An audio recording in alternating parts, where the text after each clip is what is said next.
Turkish President Tayyip Erdogan claims his country has every right to conduct military operations in Syria. When it comes to fighting threats, Turkey holds the right to conduct any operation it sees necessary in Syria or any soil that breeds terrorism. No one can restrict our right to self-defense, nor prevent us from exercising it. The Turkish military started to shell Kurdish positions in Syria earlier this month.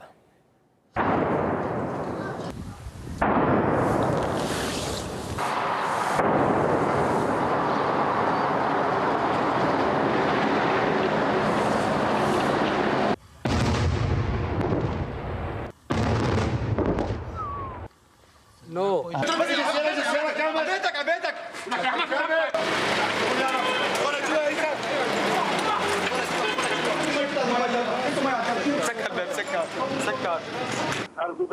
Erdogan has his own plans in the region, and he has his ambitions regarding Syria. He realized that these ambitions vanished due to the involvement of our Russian friends. Therefore, he is in disarray, and it seems that he is paralyzed and is making one last attempt to get at least something for himself and his government party. This is his final attempt to take something that he planned to from Syria. Well, this footage allegedly shows mortars being fired at Kurdish positions across the border in Syria. It was not only the Kurds who were targeted. Syrian army units were hit too, according to Damascus. Turkey insists it was retaliating after attacks on its border post. Syria sent its protest to the United Nations.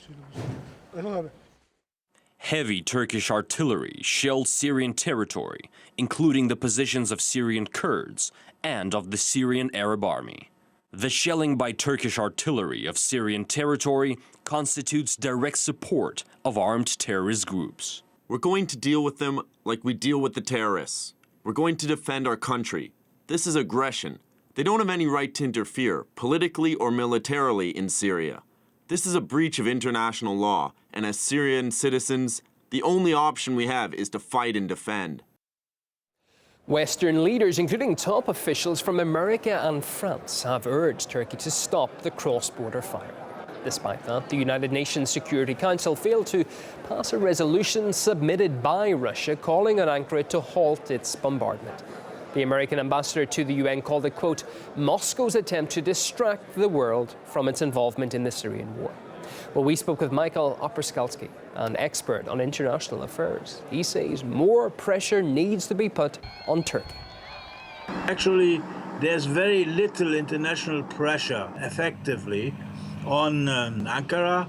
So this is giving them the impression at the moment that they could behave as they like. They are trying to dictate on Mrs. Merkel, using their weak situation because of their refugee crisis. The situation is the same in other European countries. So we are talking about a regime in Turkey that is getting more and more irrational and out of control. Anything can happen.